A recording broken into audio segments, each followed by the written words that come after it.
Everyone, welcome back to GK today. मेरा नाम है नुज़हत सना और इस वीडियो में हम कवर करेंगे current affairs. But before that, if you are looking for the English version of this particular video, you can refer to our new channel GK today 2.0।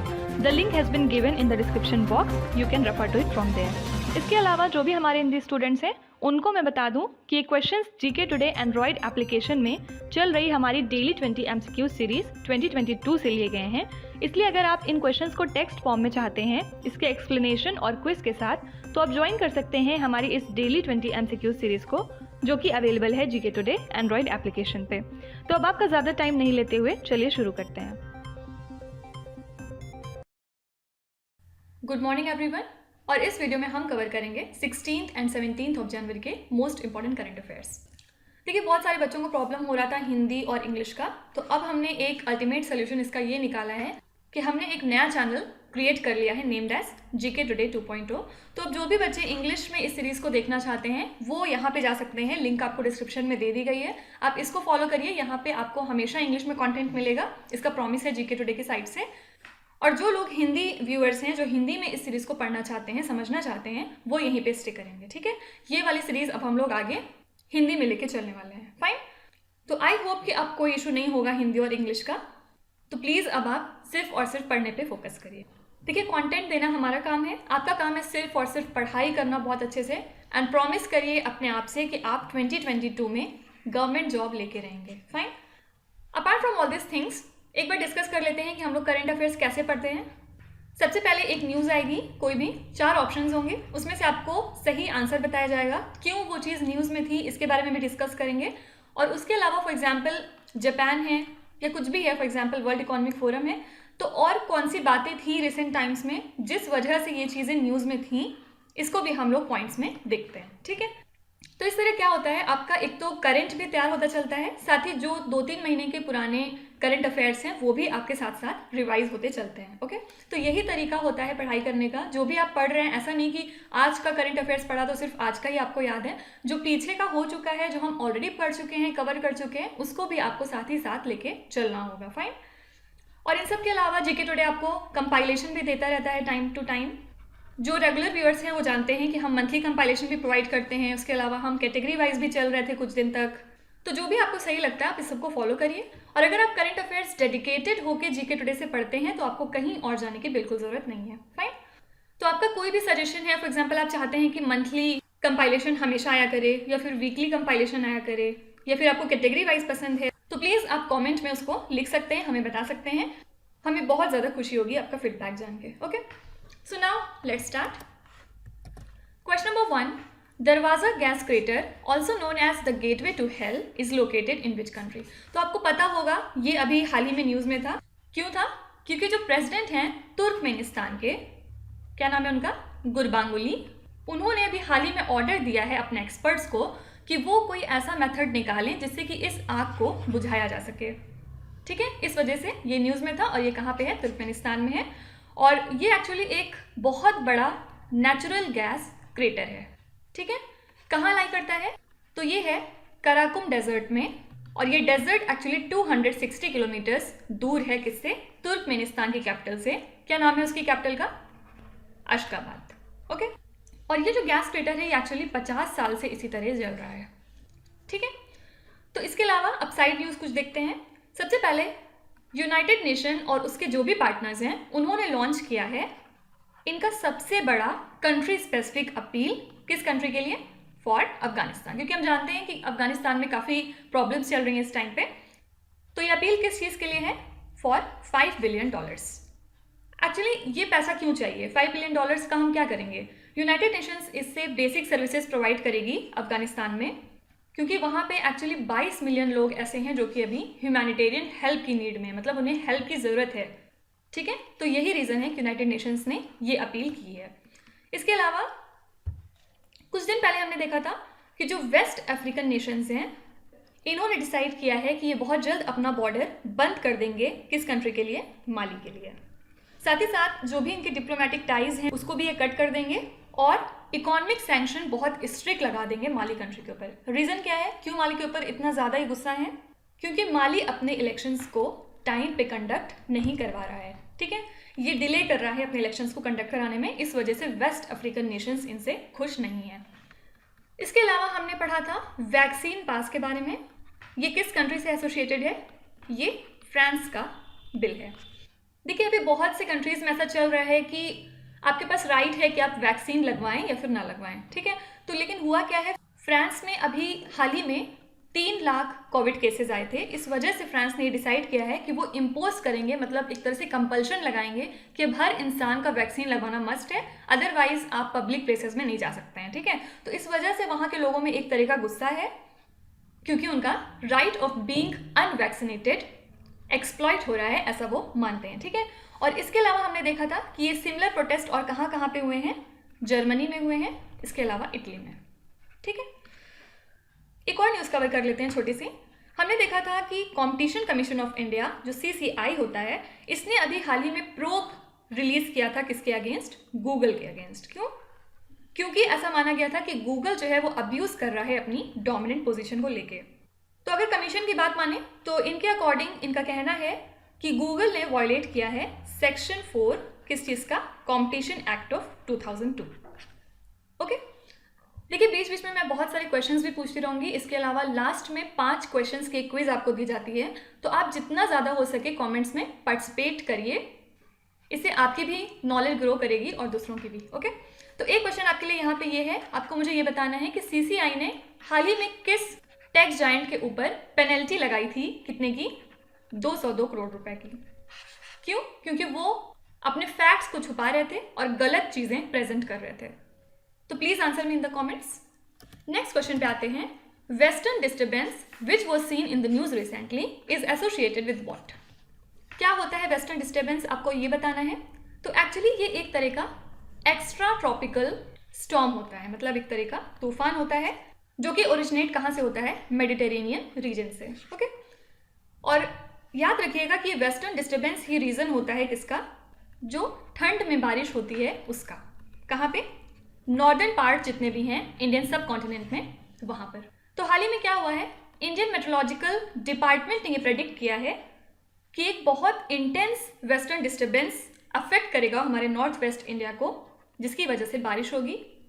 And also इन्होंने predict किया है कि 2 और western disturbance hit करेंगे किसको?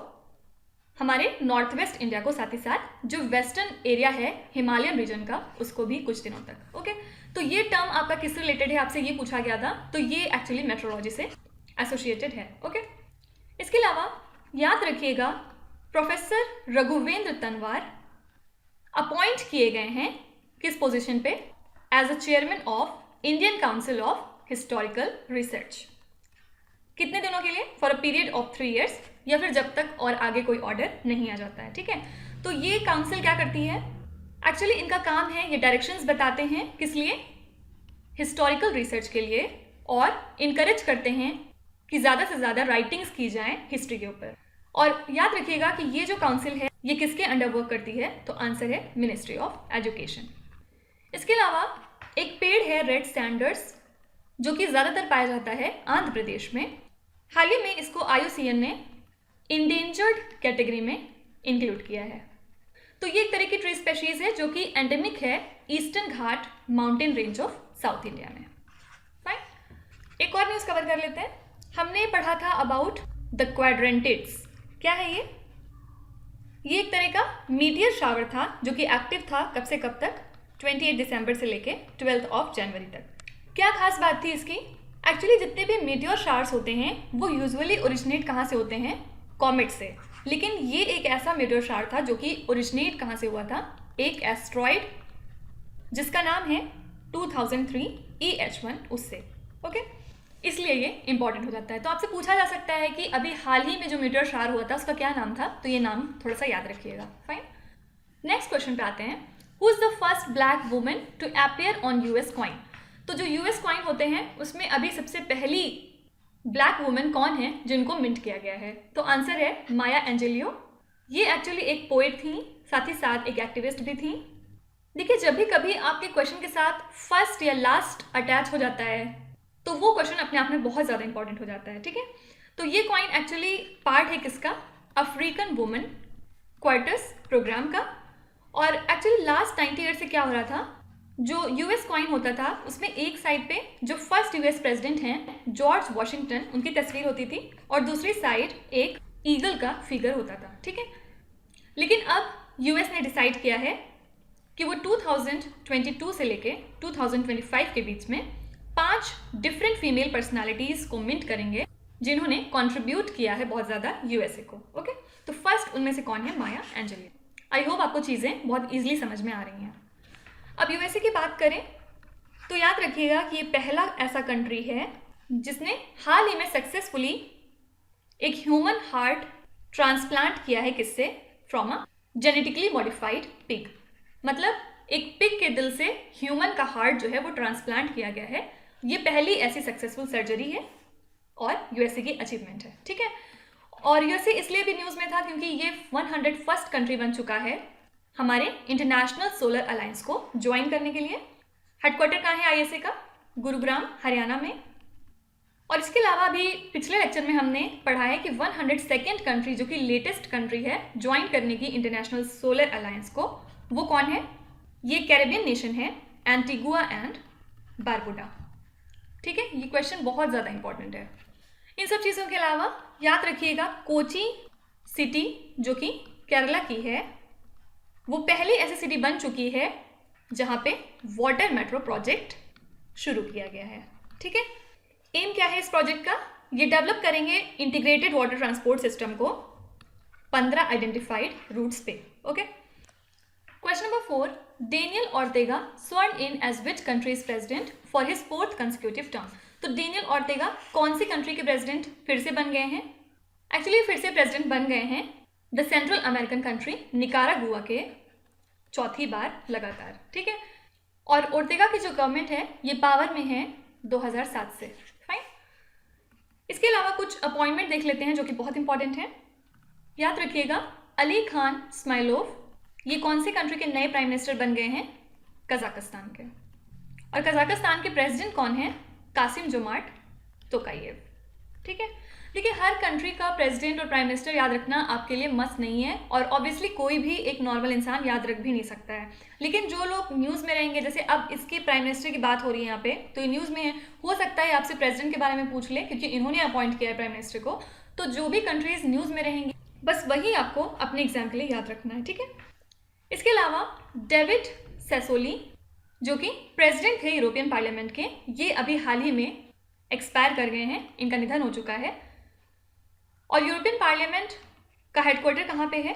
ये है France में। एक्चुअली इस पार्लियामेंट को गठित किया जाता है 5 साल के लिए और जो भी इसके प्रेसिडेंट होते हैं वो 2.5 साल तक के लिए रहते हैं।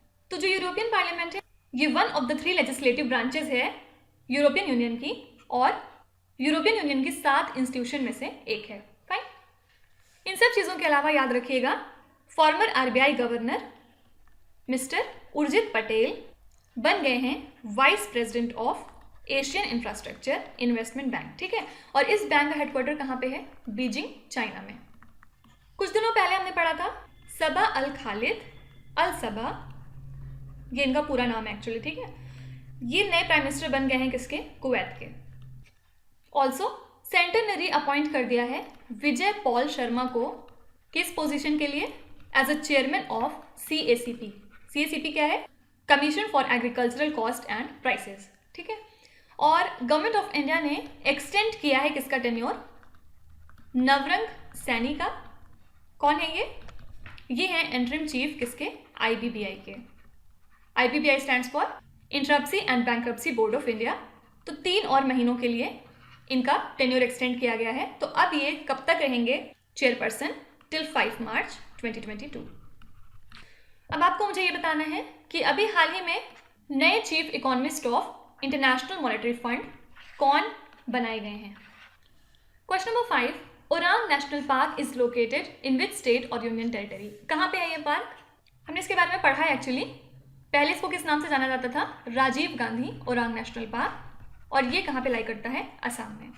कौन सी रिवर के किनारे है? ब्रह्मपुत्र। क्यों न्यूज़ में था ओरांग नेशनल पार्क? क्योंकि गवर्नमेंट ने हाल ही में नोटिफिकेशन जारी की है ये कहते हुए कि जो ओरांग नेशनल पार्क है उसको हम जो भी उसका एग्जिस्टिंग साइज है उसके 3 टाइम्स करने वाले हैं, ठीक है। तो अभी इसका साइज है 78 स्क्वायर किलोमीटर, तो अब इसको बढ़ा के 200 स्क्वायर किलोमीटर और ऐड कर देंगे, ठीक है। तो जो ये नया एरिया होगा इसमें हम घड़ियाल को भी इंट्रोड्यूस करने वाले हैं, हम मतलब गवर्नमेंट ऑफ इंडिया, ओके। अब असम की बात करते हैं। असम क्यों न्यूज़ में था हाल ही में? एक रीज़न है इसके न्यूज़ में रहने का, मिशन परवरिश। क्या है ये? एक्चुअली एक डिस्ट्रिक्ट है असम में नेम्ड एज कचार। इसने 800 में से 704 बच्चों को बचाया है। किस चीज़ से? अक्यूट मैलनरिशमेंट से। मैलनरिशमेंट समझते होंगे आप, मतलब ठीक से खाना पानी ना मिल पाना, उसकी वजह से जो एक सीवियर बीमारी हो जाती है बच्चों में, उसको कहते हैं मैलनरिशमेंट, ठीक है। कौन से बच्चों की बात कर रहे हैं यहाँ पे? जो कि 6 महीने से लेकर 5 साल तक के होते हैं, ठीक है। और इस मिशन को स्कॉच अवार्ड भी मिला है। इसके अलावा एक डिस्ट्रिक्ट है गंजम, कहाँ पे? उड़ीसा में। रिसेंटली इसने अपने आप को डिक्लेयर किया है कि यहाँ पे कोई भी चाइल्ड मैरिज केस नहीं रह गया है, मतलब ये चाइल्ड मैरिज फ्री डिस्ट्रिक्ट बन चुका है उड़ीसा स्टेट का। और इस चीज़ को अचीव करने के लिए उड़ीसा ने एक कैंपेन चलाया था। क्या नाम था उसका? निर्भया कड़ी। तो ये कैंपेन काफ़ी ज़्यादा न्यूज़ में था अभी, ठीक है। इसको आप फेयरलेस बर्ड के भी नाम से जानते हैं। तो आपसे पूछा जा सकता है कि निर्भया कड़ी कौन से स्टेट से एसोसिएटेड है, तो आंसर क्या हो जाएगा? उड़ीसा। इसके अलावा असम इसलिए भी न्यूज़ में था क्योंकि गवर्नमेंट ऑफ असम ने NDDB मतलब नेशनल डेयरी डेवलपमेंट बोर्ड के साथ एक एग्रीमेंट साइन किया है, जिसके अंतर्गत 2000 करोड़ रुपए का एक ज्वाइंट वेंचर क्रिएट किया जाएगा। किस लिए? ताकि डेवलपमेंट हो सके डेयरी का इस स्टेट में, ठीक है। तो इस MOU के अंतर्गत एक ज्वाइंट वेंचर कंपनी सेटअप की जाएगी 2000 करोड़ रुपए की, जिससे कि वो प्रोसेस कर सके 10 लाख लीटर मिल्क को 6 नई यूनिट्स में। कितने टाइम पीरियड के लिए? 7 साल के लिए, ठीक है। तो सिंपली आप ये याद रखिएगा कि असम गवर्नमेंट और NDDB के बीच में एक पैक्ट साइन हुआ है। नेक्स्ट क्वेश्चन देखते हैं। Which state launched the smart township scheme? ये स्कीम कौन से स्टेट की है? एक्चुअली मैं यहाँ पे अगर एक टर्म लिख देती तो आप तुरंत समझ जाते। यहाँ पे होना चाहिए था जगन्ना, और ये जहाँ कहीं भी रहेगा उसका आंसर हो जाएगा आंध्र प्रदेश, ठीक है। एक चीज़ और होती है नाडू नेडू। अगर आप इसको भी कहीं देखते हैं तो याद रखिएगा आंसर ज़्यादातर आंध्र प्रदेश हो सकता है, ठीक है। तो क्यों ये स्कीम न्यूज़ में है? क्योंकि आंध्र प्रदेश के जो चीफ मिनिस्टर हैं, कौन है? YS जगनमोहन रेड्डी। इन्होंने हाल ही में एक वेबसाइट लॉन्च की है इस पर्टिकुलर स्कीम के लिए। और इस स्कीम के अंतर्गत क्या होता है, जो गवर्नमेंट है वो लैंड प्रोवाइड करती है with litigation free titles to the people, ठीक है।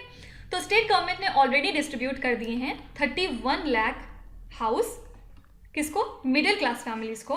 और इन्होंने फिर से स्टार्ट कर दिया है 15.6 लाख हाउसेस बनाना इसके फर्स्ट फेज में, मतलब स्कीम के फर्स्ट फेज में, ओके। इसके अलावा आंध्र प्रदेश की बात करें तो ये न्यूज़ में इसलिए भी था क्योंकि इन्होंने रिसेंटली नोटिफाई किया है रूल्स, किस लिए? महिला पुलिस विंग के। इसके अलावा इन्होंने सेपरेट वुमेन पुलिस कैडर बना दिया है। और इस विंग में कौन आते हैं? इंस्पेक्टर्स, सब इंस्पेक्टर्स, सीनियर महिला पुलिस, असिस्टेंट सब इंस्पेक्टर्स, महिला पुलिस पर्सनल, एक्सेट्रा। फाइन। इसके अलावा आंध्र प्रदेश गवर्नमेंट इसलिए भी न्यूज़ में थी क्योंकि इन्होंने रिसेंटली रिलीज किया है 686 करोड़ रुपीस। किस लिए? इनकी एक स्कीम के लिए जिसका नाम है विद्या दिवेना स्कीम। तो ये थर्ड ब्रांच थी एक्चुअली इस स्कीम की। और ये स्कीम क्या करती है? ये स्कॉलरशिप प्रोवाइड करती है उन बच्चों को जो कि केपेबल नहीं है फाइनेंशियली अपनी स्कूल फीस या कॉलेज फीस को पे करने के लिए। देखिए ये पर्टिकुलर न्यूज़ से क्या पूछा जा सकता है? सिंपली पूछा जाएगा कि विद्या दिवेना स्कीम कौन से स्टेट की है। 4 ऑप्शन दे देंगे, आपको आंसर बताना रहेगा। तो ये क्वेश्चंस यहीं से बनते हैं, आपको बस थोड़ा सा फोकस करके पढ़ना है और ज़्यादा से ज़्यादा चीज़ें रिटेन करनी है दिमाग में। बार बार रिवाइज करेंगे, मल्टीपल रिवीजन से चीज़ें रिटेन होना शुरू हो जाती हैं दिमाग में, इसलिए रिवीजन बहुत इंपॉर्टेंट होता है, ओके। नेक्स्ट क्वेश्चन देखते हैं। The transgender persons protection of rights act came into effect from which year? तो ये जो एक्ट है ये कौन से ईयर में आया था?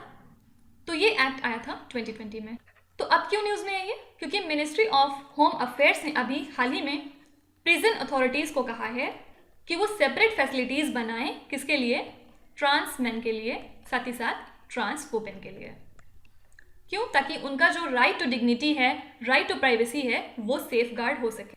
NCRB की बात करें, नेशनल क्राइम रिकॉर्ड्स ब्यूरो की, तो इस साल यानी कि 2020 में 70 ट्रांसजेंडर जेल में थे, ठीक है। तो उनके राइट्स को सेव करने के लिए मिनिस्ट्री ऑफ होम अफेयर्स ने ये डिसाइड किया है। फाइन। अब ट्रांसजेंडर की बात करें तो कनाडा ने हाल ही में बैन कर दिया है किस चीज़ को? कन्वर्जन थेरेपी को। कन्वर्जन थेरेपी क्या होती है? ये एक्चुअली एक तरह की ट्रीटमेंट होती है जिसके थ्रू जो सेक्सुअल ओरिएंटेशन होता है या जेंडर आइडेंटिटी होती है उसको चेंज किया जाता है। फाइन। तो कनाडा का ऐसा मानना है कि ये कोई भी थेरेपी ऐसी नहीं है या फिर ये सही नहीं है अगर इसको आप करते भी हैं। तो सिर्फ एक बंच ऑफ कंट्रीज़ हैं जो कि ऐसा मानती हैं और कनाडा ने भी इसको ज्वाइन कर लिया है। कौन सी कंट्रीज़ हैं ये? ब्राज़ील है, इक्वाडोर है, इसमें जर्मनी है और माल्टा है। That's it. ठीक है, तो अब नेक्स्ट कंट्रीज़ में कनाडा भी ऐड हो गई है। इसके अलावा कर्नाटका स्टेट ने हाल ही में ये डिसाइड किया है कि वो 1% रिजर्वेशन देगी ट्रांसजेंडर को। कहाँ पे? हर पुलिस डिपार्टमेंट पे, मतलब उनके स्टेट में। ठीक है, इससे क्या होगा? इससे एक्चुअली ट्रांसजेंडर जो भी होंगे एक तरह से उनको रिजर्वेशन मिलेगा और वो मेन स्ट्रीम में आ सकेंगे। और ये एक तरह की कोशिश होगी कि जो ट्रांसजेंडर्स को लोग बहुत ही गलत नज़रों से देखते हैं, उन्हें ऐसा मानते हैं कि वो कुछ कर नहीं सकते, तो उनको एक तरह से मौका दिया जा रहा है कि वो मेन स्ट्रीम में आए और ये जो स्टीरियोटाइप सोसाइटी में बना हुआ है इसको तोड़ें। ठीक है, next question, what is India's rank in the Henley passport index ऑफ 2022? हेनले पासपोर्ट इंडेक्स क्या है? फर्स्ट ऑफ ऑल ये एक इंडेक्स होता है, एक रैंकिंग होती है जो कि रैंक करती है दुनिया के जितने भी पासपोर्ट हैं उनको। किस बेसिस पे? कि सपोज आपके पास एक कोई पासपोर्ट है तो आप उस पासपोर्ट की हेल्प से कितने डेस्टिनेशंस को विजिट कर सकते हैं विदाउट एनी वीज़ा। मतलब आपको वीज़ा की ज़रूरत ना पड़े, सिर्फ वो पासपोर्ट सफिशिएंट हो आपको बहुत सारे डेस्टिनेशन को विजिट कराने के लिए। ठीक है, तो जो इस साल का इंडेक्स रिलीज हुआ है 2022 का, उसमें टॉप कंट्रीज़ हैं जापान और सिंगापुर, क्योंकि ये दोनों जो कंट्रीज़ हैं ये मोस्ट पावरफुल पासपोर्ट मानी गई हैं क्योंकि इनका जो फ्री एक्सेस है, मतलब इस पासपोर्ट के थ्रू आप 192 डेस्टिनेशन कवर कर सकते हैं। ओके, इंडिया की रैंक क्या थी इसमें? इंडिया की रैंक थी 83। लास्ट ईयर हम कौन सी रैंक पे थे? 90 पे थे और इस साल हमने 7 पॉइंट इंप्रूव किया है। ओके, देखिए कोई भी आप इंडेक्स या रैंकिंग पढ़ते हैं ना तो सिर्फ 3 चीज़ें याद रखा करिए। किस चीज़ से वो डील करती है, किस बारे में है। ठीक है, सेकेंड हम याद करेंगे इंडिया की रैंक क्या थी उसमें, और थर्ड मोस्ट इंपॉर्टेंट चीज़ है कि उसमें टॉपर कौन है, मतलब उस रैंकिंग को टॉप किसने। इसके अलावा 2022 ग्लोबल रिस्क रिपोर्ट हाल ही में रिलीज की है किसने? वर्ल्ड इकोनॉमिक फोरम की रिपोर्ट है ये, और इनके अकॉर्डिंग क्लाइमेट एक्शन फेलियर, मतलब कितनी कोशिशें हो रही हैं क्लाइमेट को अपने सुधारने की लेकिन कुछ भी नहीं हो पा रहा है, फेल हो जा रहे हैं हम हर बार, क्योंकि हम देख रहे हैं पॉल्यूशन किस लेवल पे बढ़ता जा रहा है। ये सबसे मेन कॉज माना गया है ग्लोबल रिस्क का। इसके अलावा जब से कोविड-19 शुरू हुआ है पिछले 2 सालों से, तो सोशल कोहेशन खत्म होता जा रहा है। इसके अलावा जो मेंटल हेल्थ है वो बहुत तेज़ी से बढ़ता जा रहा है। तो ये कुछ पॉइंट्स थे जो इस रिपोर्ट में डिस्कस किए गए थे। ठीक है, इंपॉर्टेंट थिंग इस क्वेश्चंस के पर्सपेक्टिव से क्या हो सकती है कि ये रिपोर्ट कौन रिलीज करता है? आंसर है वर्ल्ड इकोनॉमिक फोरम। इसके अलावा याद रखिएगा क्वार्टरली एम्प्लॉयमेंट सर्वे, ये प्रिपेयर और रिलीज कौन करता है? Labour bureau. तो इनके रिसेंट रिपोर्ट के हिसाब से जो टोटल एम्प्लॉयमेंट है जुलाई टू सितंबर में, मतलब लास्ट ईयर की बात कर रहे हैं हम 2021 की, वो 2 लाख हायर है किससे? अगर हम अप्रैल टू जून 2021 से कंपेयर करते हैं। मतलब इनका ओवरऑल कहने का ये मतलब है कि जो एम्प्लॉयमेंट अपॉर्चुनिटीज़ हैं वो बढ़ गई हैं बहुत ज़्यादा। तो इस क्वेश्चन के हिसाब से क्या चीज़ इंपॉर्टेंट है, ये आपसे पूछा जा सकता है कि जो सर्वे है ये कितने सेक्टर्स को कवर करता है, तो आंसर हो जाएगा 9। कौन कौन सेक्टर्स हैं ये? Manufacturing, construction, trade, transport, education, फिर उसके बाद हेल्थ, उसके बाद accommodation and restaurant, IT, BPO और इसके अलावा फाइनेंशियल सर्विसेज। तो ये 9 सेक्टर्स हैं जो कि ये एनालाइज करके बताता है। ठीक है, एक और रिपोर्ट देख लेते हैं, ग्लोबल इकोनॉमिक प्रॉस्पेक्ट रिपोर्ट। ये किसकी रिपोर्ट है? ये फ्लैगशिप पब्लिकेशन है वर्ल्ड बैंक की, मतलब इसको वर्ल्ड बैंक रिलीज करता है। और इस रिपोर्ट के हिसाब से ग्लोबल इकोनॉमिक ग्रोथ जो है वो बहुत शार्पली नीचे गिरने वाला है। कैसे? 5.5% था 2021 में, इसके बाद 2022 में होने वाला है 4.1% एंड लेटर ऑन 2023 में हो जाएगा 3.1%। तो ऐसे क्वेश्चन से आपके लिए डेटा रिलेवेंट नहीं हो जाता है, डेटा यूजुअली नहीं पूछते हैं, बस ये पूछा जा सकता है कि ग्लोबल इकोनॉमिक प्रॉस्पेक्ट रिपोर्ट ये कौन रिलीज करता है? Answer would be world bank. Question number 9, which state government notified the regional plan rules 2021? ये कौन से स्टेट गवर्नमेंट को बिलोंग करता है? तो this is from Tamil Nadu. Actually इस रूल्स के अकॉर्डिंग क्या होगा, एक प्लान प्रिपेयर किया जाएगा 12 रीजन को कवर करते हुए, मतलब नियरली 1.36 लाख स्क्वायर किलोमीटर को ये कवर करेगा इन द स्टेट। ठीक है, तो इस न्यू रूल के हिसाब से जो स्टेट है वो एक अथॉरिटी बनाएगी जिसका नाम होगा रीजनल प्लानिंग अथॉरिटी, और ये क्या करेंगे, नेक्स्ट 18 मंथ्स तक लैंड और मैप्स का यूज़ करते हुए एक बहुत बेहतर प्लान बनाएंगे। एक्चुअली जो रीजनल प्लान होता है ना, ये एक तरह से इंटर सेटलमेंट प्लान होता है। इसके अलावा जो हमारे मास्टर प्लान्स होते हैं या आप कहते हैं डिटेल्ड डेवलपमेंट प्लान्स, ये kind of intra settlement plans होते हैं। ओके, सिंपली आपको याद रखना है रीजनल प्लान रूल्स किससे बिलोंग करते हैं, तमिलनाडु से। इसके अलावा तमिलनाडु की बात करें तो हाल ही में इन्होंने एक स्कीम लॉन्च की थी जिसका नाम था मींडम मंजप्पाई स्कीम। क्या इंपॉर्टेंट है इस स्कीम के बारे में, एक्चुअली ये स्कीम प्रमोट करती है कि आप क्लॉथ बैग यूज़ करें ना कि प्लास्टिक बैग। मतलब हम दुकानों पे सामान लेने जाते हैं, यूजुअली हम देखते हैं कि वहाँ पे सिर्फ प्लास्टिक यूज़ होती है, उनको कोई फ़र्क नहीं पड़ता कि ये डिग्रेडेबल है कि नॉन बायोडिग्रेडेबल है। हमें भी शायद कोई फ़र्क नहीं पड़ता, हम लेके चले आते हैं ना। तो इसलिए ये स्कीम को लॉन्च किया गया ताकि आप क्लॉथ बैग ज़्यादा से ज़्यादा यूज़ करें। इसके अलावा तमिलनाडु में ही 130 फैक्ट्रीज़ की इलेक्ट्रिसिटी कट कर दी गई। क्यों? क्योंकि वो वॉयलेट कर रहे थे सिंगल यूज़ प्लास्टिक बैन का। So always remember that we are responsible for this environmental pollution. Last question देखते हैं, विच स्टेट और union territory played host to the 25th national youth festival in 2022? कौन host है इसका? तो हाल ही में हमने देखा था प्राइम मिनिस्टर नरेंद्र मोदी ने इनॉग्रेट किया था 25th नेशनल यूथ फेस्टिवल को। कहाँ से? From Puducherry through video conferencing. तो होस्ट कौन हो जाएगा? ऑब्वियसली पुडुचेरी। अब आ जाते हैं आज की क्विज पे। ये आपके 5 क्वेश्चंस हैं। थोड़ा सा पॉज करिए वीडियो, अच्छे से सोचिए इसका आंसर क्या हो सकता है। और ऑब्वियसली ये क्वेश्चन पिछले 2, 3, 4, 5 दिनों से लिए गए हैं, मतलब ऐसा नहीं कुछ नया पूछा गया है, ठीक है। अगर आपने अच्छे से वीडियो कवर की है, अच्छे से देखा है, तो फिर आप इसका आंसर बहुत ईजिली दे पाएंगे। So that's it for today. I hope you have liked the session. Thank you so much for watching and please do not forget to subscribe to GK Today. कल फिर हम लोग मिलेंगे सेम टाइम सेम जगह। With this, Minuzat Sana signing off.